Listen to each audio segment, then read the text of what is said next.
What's going on, everybody? I'm Johnny Brook. Welcome back to another Crafted Workshop video. Today we're going to build this side table with power carving, X carving, aluminum, and more. So without further ado, let's go and get started with the project.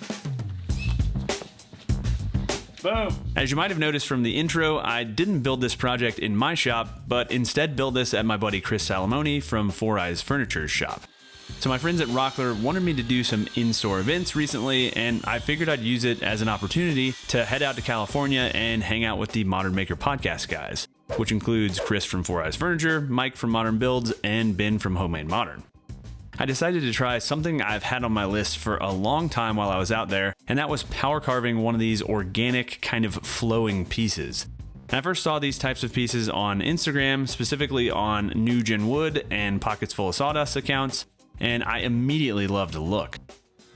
To start this project, I needed to get a blank glued up, and I decided to use red oak for this build, which I picked up while I was at Rockler at my in-store events, and all you've seen me doing up to this point was prepping the boards for the glue up. And realistically, I probably could have skipped the whole milling process here since this board was already S3S, but I kind of find milling relaxing. Anyway, once the pieces were nice and square, I got them glued up. The other blank I needed was for the base, which I made from 2 layers of 3/4 inch Baltic birch plywood. And I got those glued up and added some brad nails to help hold the pieces in place while the glue dried. I was also pretty strategic about where I put my nails, as I didn't want my router bit to hit them in the next step. So speaking of the next step, next I hopped into Easel, which is the free software that comes with the Inventables X-Carve CNC, and I modeled up a quick design for the tabletop and base. I had seen a similar in-table design with vertical legs made from metal flat bar, which were attached to a circular top and base with these little bump outs, and I figured it would work perfectly with this style of tabletop. So I modeled the design up in Easel in a few minutes and then headed over to the X-Carve. And I always like to do a quick test cut on a scrap piece of plywood on these types of builds, just to make sure everything looks good before cutting into my hardwood pieces. And since the test cut did look good, I proceeded with the real deal, first working on the bottom piece. And I decided to add a hole in the center of the base just to lighten up the look a little bit. The bit I was using wasn't quite long enough to get through this double layered plywood with the dust collection shoe attached, so I did need to trim it a little bit later, but it still cut super cleanly otherwise. So with the double layered plywood piece cut, I moved on to the oak, making sure to remove that circle from the middle before getting started on that cut. And again, I had the issue with the bit length, but otherwise it cut really nicely. I had to cut these pieces free from the blanks with the jigsaw, which I just did off camera, and it left this small bit of extra material around the edges. And I wanted to chamfer the edges of these parts anyway, so I killed 2 birds with 1 stone by setting the chamfer bit high enough to take care of that extra material all at the same time.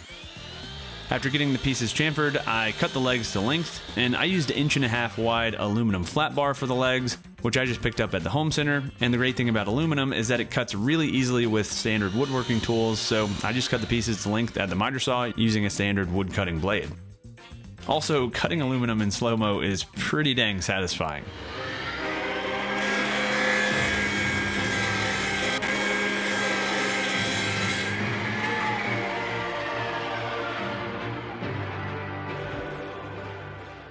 So with the pieces cut to size, I taped them together with some painter's tape and cleaned up the ends over the edge sander just to make sure all the pieces were the same length. Then I removed the tape and broke all of the sharp edges at the ends of the pieces, again at the edge sander. Next, I drilled holes for the screws that attach the legs to the base and to the top, and I first marked the hole locations, then center punched them, drilled them out, and then finally countersunk them so that the screw heads would sit nice and flush. Oh yeah. To attach the legs to the base, I just held them in place using a flat surface to reference the legs off of, and then pre-drilled the holes with a self-centering drill bit. Then I could drive in the 1.25 inch screws to attach the legs to the base. I just repeated this step for the rest of the legs, and I really love this shot here as it shows what these kind of collaborations are all about. All of us are just working simultaneously, doing our own thing, goof around with each other in between steps, and helping each other out where needed. Also, I did something a little bit differently when I attached the top. I wanted it to sit a little bit higher than the top of the legs, so I added a small spacer under the legs when attaching them to the top. Finally, with everything dry fit, I could stand back and take a look at the table, and then start figuring out how I wanted to carve it. What I would avoid is making it look like a cross, right? Yeah, like just sectioning it too hard. So maybe you have like a high point like up here to where you're not carving much at all. Yeah. And then out here is where it's like really, really organic. Yeah. So I sketched out some lines where I thought I should carve, making sure to mark the high points so that I wouldn't carve them away immediately, which was a tip I got from Mike, which was really useful. And I ended up marking these lines a little bit too close together, but they still ended up being a really good reference during the carving. I also made sure to avoid carving around where the screws attach to the top so that I wouldn't compromise the strength of the screws at all. Nice. That's gonna be rad. Thanks, so. Before getting to carving, I needed to drill some holes for the standoffs, which would hold the pane of glass I used for the actual surface of the tabletop. And I decided to make these through holes since I figured I could cut dowels all to the same length and just make sure they were flush to the bottom to end up with a level top. So with that, it was finally time to get to the main event, the power carving. So I used the arbortech turbo plane for the bulk of the stock removal, and I've used the turbo plane on one project in the past, but this was a much different type of carving and there was a definite learning curve. I also think the thing that made this carving particularly difficult is just how stringy and open-grained red oak is, which means it really wanted to tear out if I tried carving in the wrong direction. And I found that going across the grain really helped, as well as taking lighter passes rather than trying to scoop out huge chunks really quickly. And I eventually got the hang of it, and it was really fun when I started to feel more comfortable with it. Also, once again, slow motion power carving is pretty fun to watch.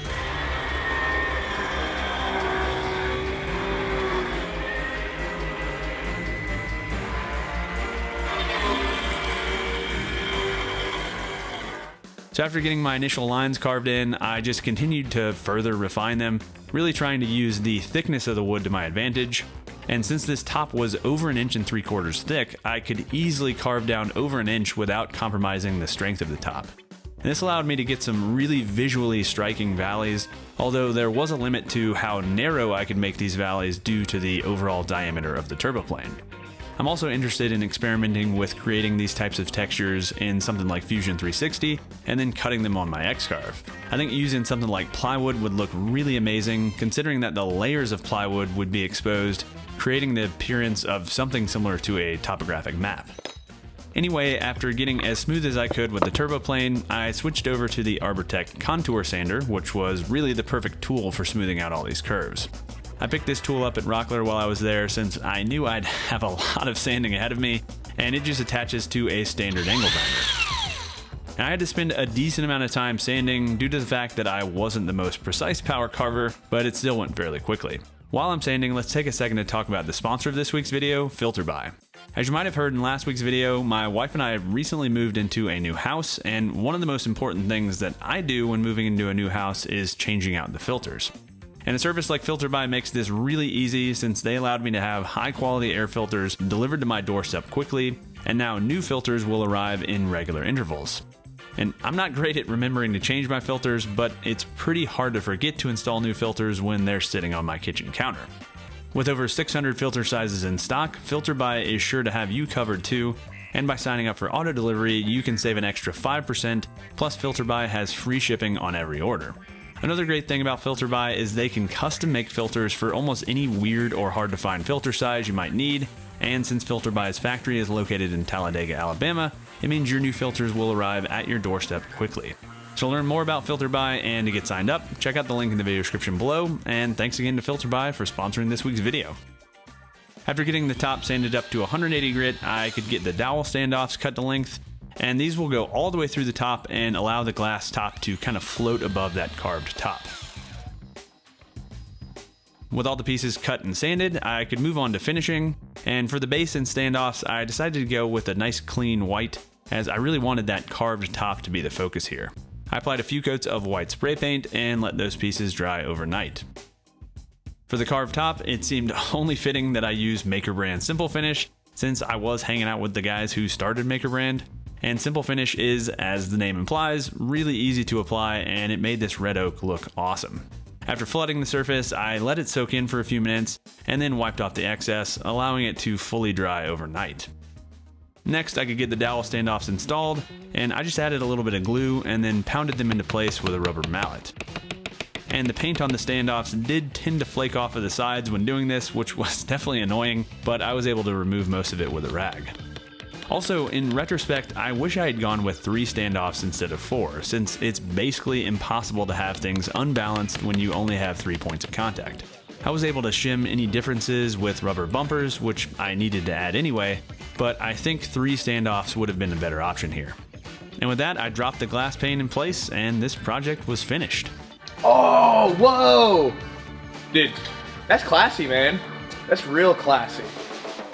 All right, hopefully you guys enjoyed this one. I am really happy with the way this came out. It's a technique I've been wanting to try for a long time now. I've been following Nuge and Wood and Pockets Full of Sawdust on Instagram for quite a while. For me, I really like this project because you didn't just make that texture. You took an extra layer, gave it a good clean glass top. It wasn't just power carving for the sake of it. Definitely, yeah. I think the standoffs, because otherwise it wouldn't really be a very useful piece, you know, as a table at least. And for me, I think it's adorable, and only because it sounded like you were gonna say that, but then you stopped yourself from saying it right at the beginning. So I'm gonna say, you know, no, it is adorable. It's an adorable little piece. Pretty cute, you know. Cute, I'm not gonna lie. Yeah, no, it came together really nicely, and we were talking about in Mike's video that these kind of collaborative efforts, you know, had I built this by myself in my garage and that kind of like vacuum of a space versus with everybody around and, you know, helping with color choices and all that kind of stuff, it reinforces why doing these types of collaborations are super important and super fun. So if you guys don't already follow Mike and Chris, check out Mike at Modern Builds and check out Chris Foureyes Furniture. I'll have links to their stuff obviously in the video description. Yep. And if you don't already subscribe to me, go ahead and do that and hit that little notification bell so you don't miss any of my future videos. And last, I have added that YouTube membership functionality. Signing up for that will give you all kinds of behind the scenes content, so I'll have a link to that somewhere on the screen as well. All right, thanks for watching everybody, and until next time, happy building. Bye everybody. Peace. Crunchy knees. Oh, yeah, that hurt the old Achilles.